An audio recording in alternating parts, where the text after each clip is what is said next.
Vittorio Pirillo, ¿cómo andás? Russo te saluda. ¿Cómo estás, Russo? ¿Cómo andás? ¿Bien? Bien, un abrazo fuerte.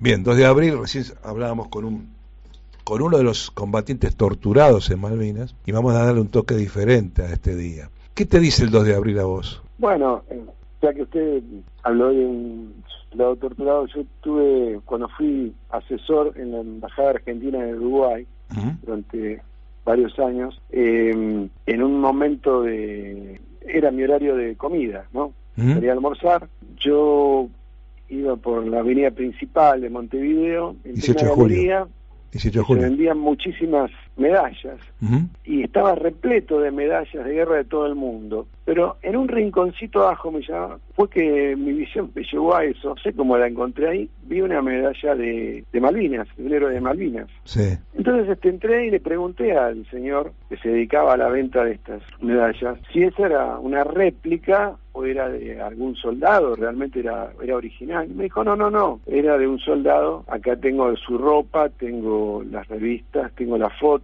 y entre ellos tengo la medalla que la empeñó, y nunca más volvió. Entonces, bueno, yo le dije que esa medalla realmente tenía que estar en mi país, y no ahí, en una vidriera tirada. Y ese fue el argumento que utilicé con el embajador Dovena, y le dije, mire, embajador, yo creo que nosotros tenemos que hacer el mayor esfuerzo para tratar de buscar a este muchacho, cuyo nombre es Mialfi. Si lo googlean lo van a ver, lo van a conocer, porque junto al soldado Katz, ellos también fueron torturados. Recién salió Katz. Bueno, entonces, Katz era compañero de Mialfi, y ambos fueron torturados. Sí. Bueno, pero la medalla del soldado Mialfi, que cualquiera que quiera verlo por internet lo va a ver, entre una cosa y otra pude recuperarla, la compramos, y con ello todos los elementos que Mialfi había empeñado. Yo traté de buscarlo a Mialfi durante mucho tiempo porque no quería utilizar la guía telefónica y simplemente tratar de hacer un llamado, porque en esa época había muchos suicidios de excombatientes, porque eran muy maltratados, porque no se les negaba el empleo, porque se los acusaba de que estaban trastornados. Nadie quería, veían a un excombatiente más que como un héroe de Malvinas, lo veían como un problema que deambulaba en la sociedad. Entonces, lo primero que hice, como había servido en el ejército, veo que Mialfi había estado, me averiguo dónde votó, para ver si estaba en Argentina, y lo veo en el padrón registrado, pero cuando voy a la escuela a ver si había emitido el voto, o fui a varios lugares, entre ellos la escuela, no me acuerdo bien porque ya pasaron mucho tiempo, resulta que él no había votado. Sí pude seguir rastreando que él salió del 10 de Infantería, estaba en la tablada, de allí creo que habían ido, si mal no recuerdo, a Bahía Blanca, de ahí a Río Gallegos, y creo que de ahí a Malvinas. Pero después de tanto buscar, en Uruguay había 4 apellidos Mialfis en la guía. Yo empecé a llamar y di casualmente un día con una señora que me atiende el teléfono, y le digo, mire, yo me llamo tal y tal, no quiero molestarla, señora, no sé si su hijo vive o no, no lo tome a mal, pero yo recuperé, tengo en mi poder todo lo que era de él, tengo su medalla, tengo su uniforme, y tengo muchas cosas personales que eran de él. Pero yo no puedo ubicarlo. Y es mi hijo, sí, me dijo. ¿Usted quiere hablar con él? Sí, le dije. Y entonces, cuando me puso al teléfono, le conté lo mismo, se puso a llorar y me dijo, ¿por qué hiciste todo eso por mí? Si yo no te conozco, vos no me conocés. Y realmente fue una conversación muy emotiva, lo cuento y me emociono nuevamente. Y bueno, le conté que yo tenía todas sus cosas, él me había dicho qué pasaba, y entonces organizamos la entrega oficial que está registrada en la Embajada de Uruguay y que fue cubierta por muchos medios internacionales, entre ellos ingleses, americanos, franceses, españoles. Entonces, en esa reunión, cuando yo lo fui a buscar a su domicilio para llevarlo a la embajada y hacer la entrega de todas sus pertenencias, él me contaba, siempre me repetía lo mismo, que me agradecía muchísimo este gesto, que yo me había preocupado mucho por él, y que no podía sacarse de la cabeza el hecho de que lo dejaban solo a veces, y que maldecía a los ingleses porque atacaban con helicópteros que tenían en ese momento cobertura, en el sentido de que no se escuchaban las aspas y no se lo veía por la neblina, y aparecían de sorpresa y ellos estaban muy vulnerables. Y después una suerte de elementos y de cosas de padecimientos por los cuales él pasó, ¿no?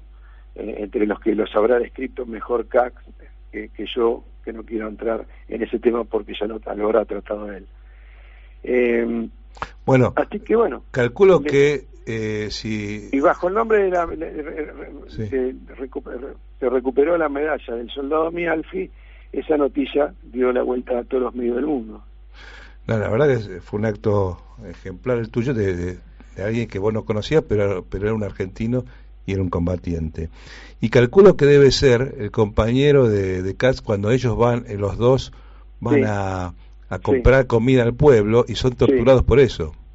Sí, y porque se los acusaba de haber matado una ovejita, un capón, y haberlo, creo que si mal no recuerdo, repartido entre varios compañeros para que lo comieran.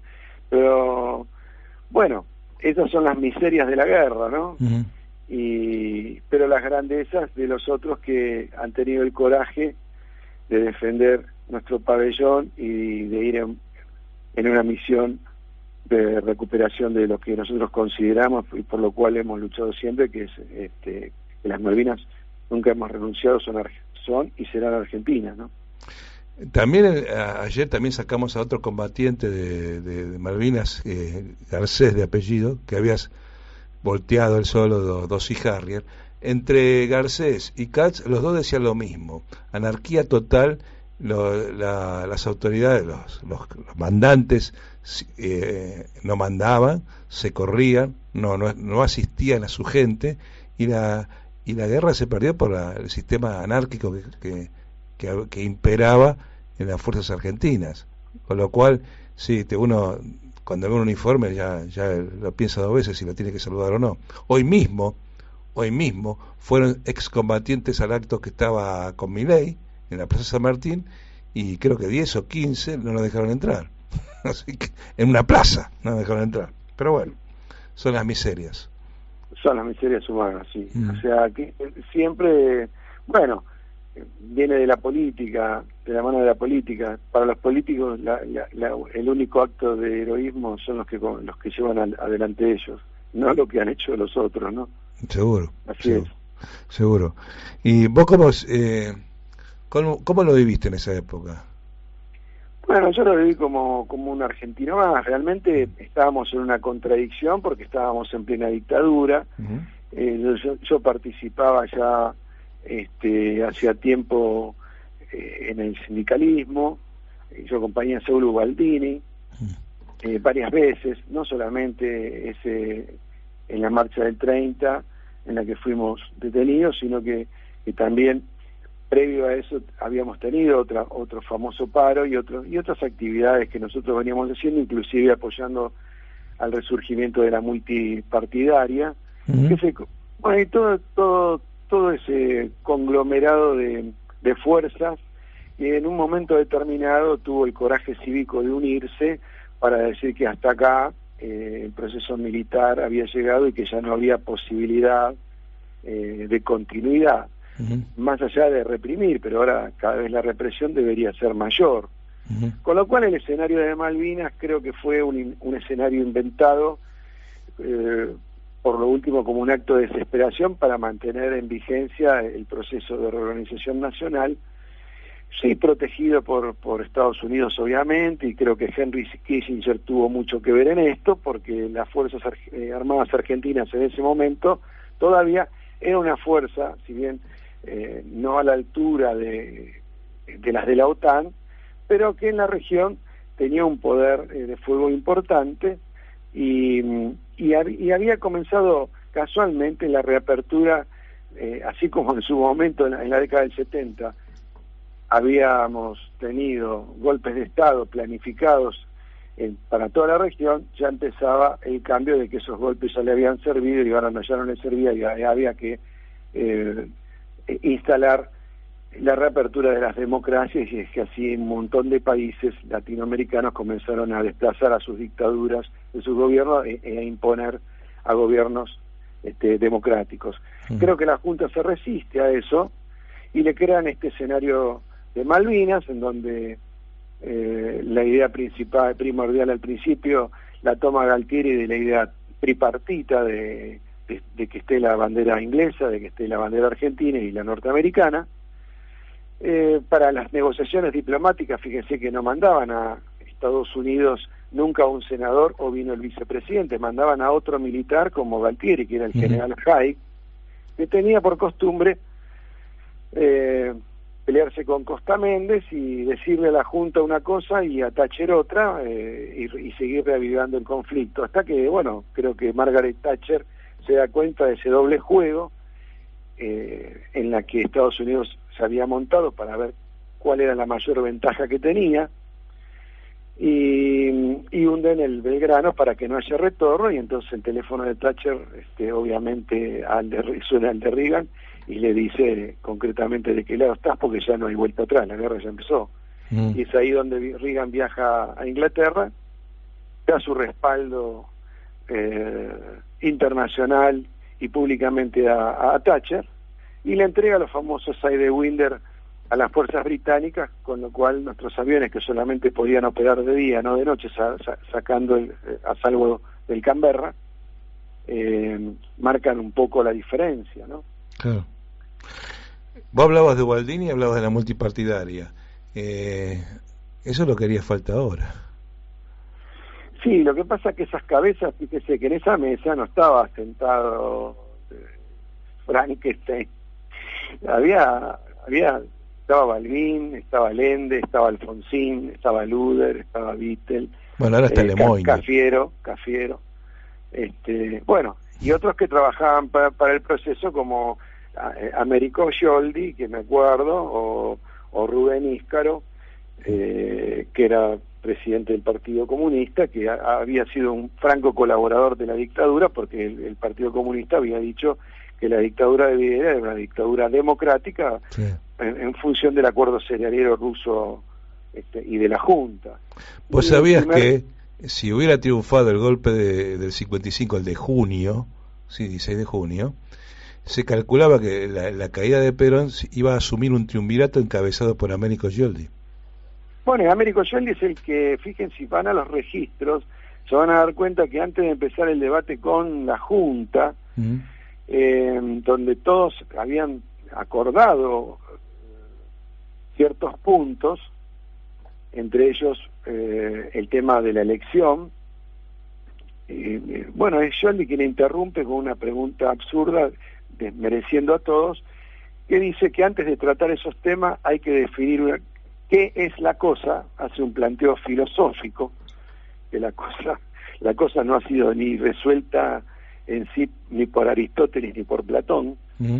Entonces, bueno, pero que marca una tendencia. El gobierno militar en ese momento no fue un gobierno solamente militar, hubo más de 4.800 funcionarios radicales que lo asistieron, sí, muchos intendentes que siguieron, sí, radicales que siguieron al frente de las intendencias colaborando con el proceso militar.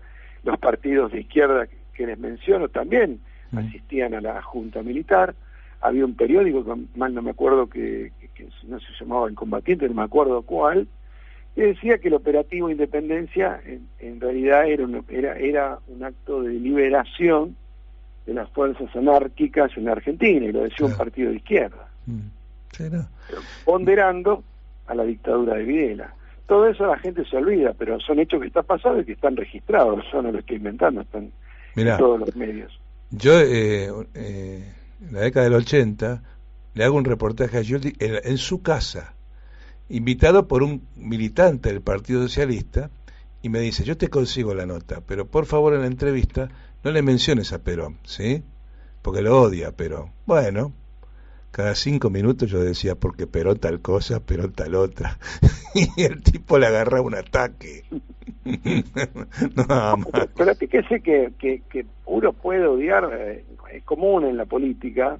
Bueno, el que odia no puede juzgar, en realidad, porque pierde su juicio, o sea, se vuelve obsesivo contra algo, en este caso contra el peronismo, no tiene poder de construcción. Claro.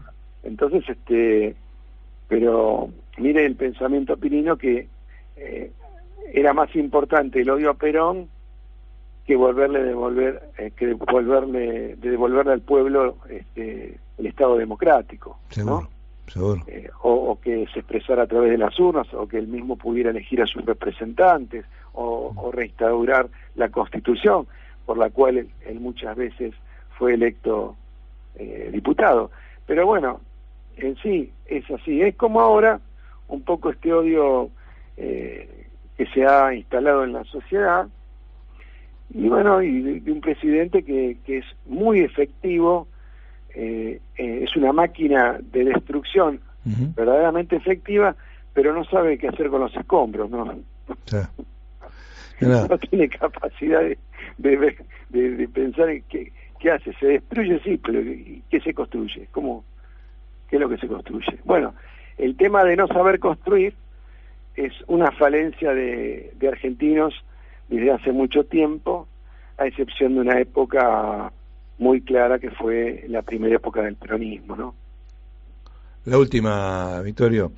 Supuestamente Cristina puede llegar a ser diputada provincial por la tercera sección electoral.